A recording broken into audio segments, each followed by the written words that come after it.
Like a little sleaze with your gore? Then you're gonna love today's Horror Geek review of Andrea Bianchi's unforgettable 1981 zombie film, Burial Ground: The Nights of Terror. Don't sleep on this one, movie maniacs.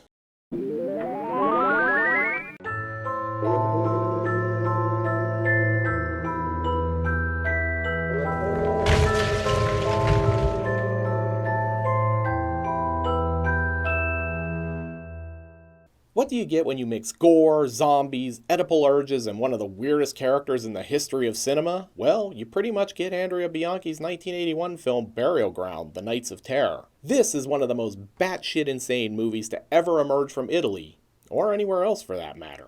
Look, I'm not going to try to tell you that Burial Ground is good in the traditional sense of the term, but it's definitely unforgettable. The phrase, "so bad it's good," was basically invented for movies like this.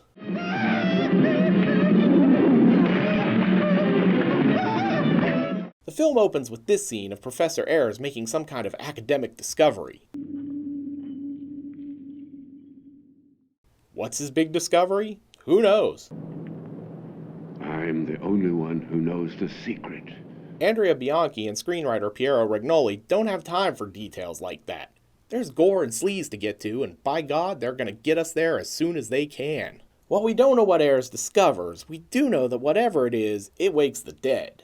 This is our first of many looks at Gino De Rossi's zombies, and I think they look great. Rather than go with traditional makeup effects, De Rossi opted for masks, and it's genuinely creepy.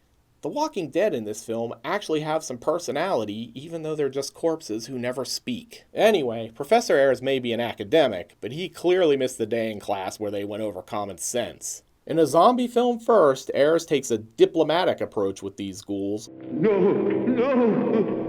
Stand back! I'm your friend! With disastrous results. No! Note to self, zombies don't want to be your friend. Next thing you know, a bunch of unlikable people show up at the fabulous villa for a weekend of something. Look, these folks are only here to be zombie food. Bianchi isn't concerned with things like character motivation or narrative consistency or even plot. As proof of this, the first thing everyone does is get naked and have sex. It's like a Cinemax After Dark flick, only with more blood and guts. I mean, look at this dude, rocking that 70s porn stash even though this movie was made in 1981. That's not the only thing that's dated here though. Check out this pickup line. You look just like a little whore, but I like that look on you. But hey, enough with the sweet talk. Remember when I mentioned that bit about the weirdest character in horror film history? That dude who looks like a tiny version of Dario Argento creeping around is actually actor Peter Bark. Bark was in his mid-20s when he took the part of Michael in Burial Ground, but he's supposed to be like 12. It's just so awesomely bizarre. If his odd looks weren't enough to freak you out, then our first hint that he feels something more than motherly love for Mariangela Giordano ought to seal the deal for you. Creepy. Meanwhile, in another room, Janet tells her husband she's got a bad feeling about this. Mark, something awful's going to happen. We've got to warn the others. Which he conveniently mansplains away. That's enough, Janet. Mark, please listen. I know what I'm saying. Look, calm down. You're just going to appear foolish to everyone. This movie clearly loves women. While all that's going on, the zombies have awakened from their ancient slumber. I just want to talk for a second about how much I love the weird music in this movie. There are more of them. Is it the zombie apocalypse, or did I just get a contact high while watching the grand finale of the Laser Light Show down at the planetarium? So, not only is Peter Bark a freaky-looking tiny dude with the worst haircut in the history of the world and mommy issues, but they saddled him with this dubbed voice. Mother, this cloth smells of death. He sounds like a 30-year-old pretending to be 12. Which, I guess, is actually sort of fitting. Look out, everyone, we've got a J&B sighting. Everyone drink! If you're not intimately familiar with the history of Italian horror cinema, then you probably don't realize that J&B whiskey is something that turns up in almost all of these films at one point or another. Someone in the marketing department did a fantastic job landing all of these product placements over the years. After that, the film takes a half-hearted stab at exposition. He's studying the magic practices that were used by the ancient Etruscans, something connected with the survival of the dead. Why would an academic invite these people to share his new discovery? They're not scientists, they're not fellow academics, they're just a bunch of horny Italians. But hey, Points for trying. I know earlier I said that Gino DeRossi's zombie designs were pretty great, and they are, for the most part, but occasionally a terrible one slips through the cracks. This dude looks less like a walking corpse and more like a guy who sampled too much J&B at the craft services table and then wandered drunkenly through the shot. After that, everyone splits up, which is always a fantastic idea in a horror movie. Also, this seems like a good time to note that while everyone points out this film is titled The Nights of Terror, yet only takes place on one night, no one ever mentions that it's titled Nights of Terror, and yet like half of it takes place in broad daylight. It's still less confusing than one of the film's alternate titles, though.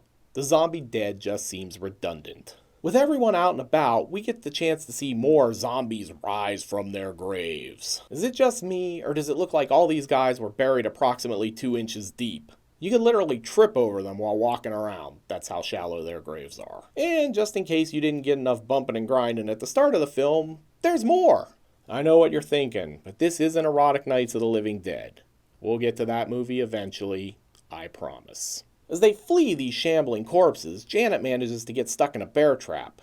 Why is there a bear trap on the grounds of an Italian villa? Has anyone ever seen a movie where an actual bear gets stuck in a bear trap? These are the questions that keep me awake at night. Janet and mansplaining husband aren't the only ones dealing with the dead.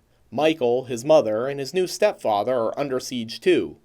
No, not Under Siege 2 with Steven Seagal, Under Siege as well. Don't worry though, Michael's stepdad has a gun. He's just terrible at using it.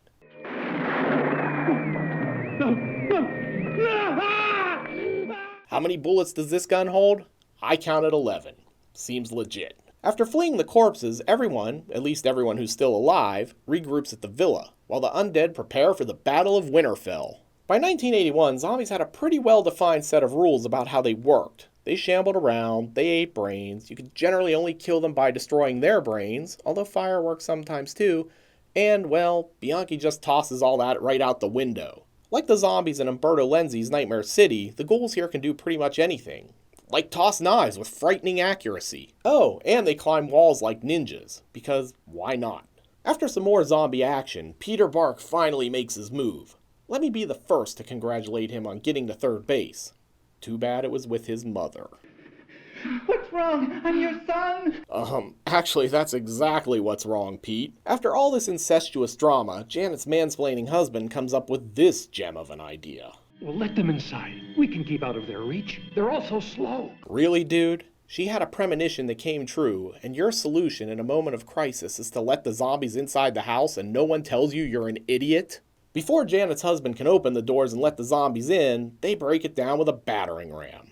Yeah, I got nothing at this point. Just do whatever, you crazy zombies. Maybe hotwire one of those cars out front too. After more tedious running around, our survivors wind up cornered.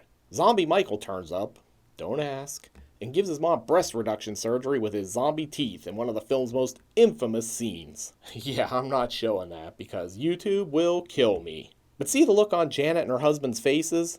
That's pretty much how we all look during this scene. I'm not even going to point out that the zombies, who've been dead for centuries, can operate power tools. Wait, I just did. And then the movie just stops. Cue title card with the prophecy of the Black Spider. Ah yes, the prophecy. Nicely done, movie. And that, my friends, is Burial Ground, Nights of Terror. Director Andrea Bianchi is regarded as something of a hack in Italian genre film circles. I've personally always felt that this was a bit harsh. I enjoy both this film and his giallo, Strip Nude for Your Killer. Calling Bianchi a hack puts him in a category with guys like Bruno Mattei and Claudio Fragasso, and Bianchi is better than both of them. So I like to think of him more as a journeyman. He can give you a movie with a beginning, a middle, and an ending. It may not make sense, but it'll probably be fun. And that's how Burial Ground works. It's not a good film, but it's so exuberant in its stupidity that you can't help but love it. And let's be honest, by 1981 the Italian zombie film cycle was starting to rev up into high gear. Had Bianchi made a somber, serious zombie film like everyone else, we'd probably not be talking about it. His decision to spice things up with weirdness and sleaze are why this film has a cult reputation. While it seems highly unlikely that anyone will ever cite Burial Ground as one of the high points of the Italian zombie film movement, it's still well worth seeing if you love weird, gory exploitation movies. Bianchi isn't in the top tier of Italian genre filmmakers, but you're going to have a cheesy good time with a lot of his work. And hey, sometimes that's enough. If you love cheesy, sleazy, gory, or disturbing horror films, you should probably subscribe to the channel now. Oh, and while you're here, you should follow me on social media. The links are below. Or don't. I'm only here to make suggestions, not run your life. Until next time, I'm Mike Bracken, aka The Horror Geek, bringing you all the splatter that matters.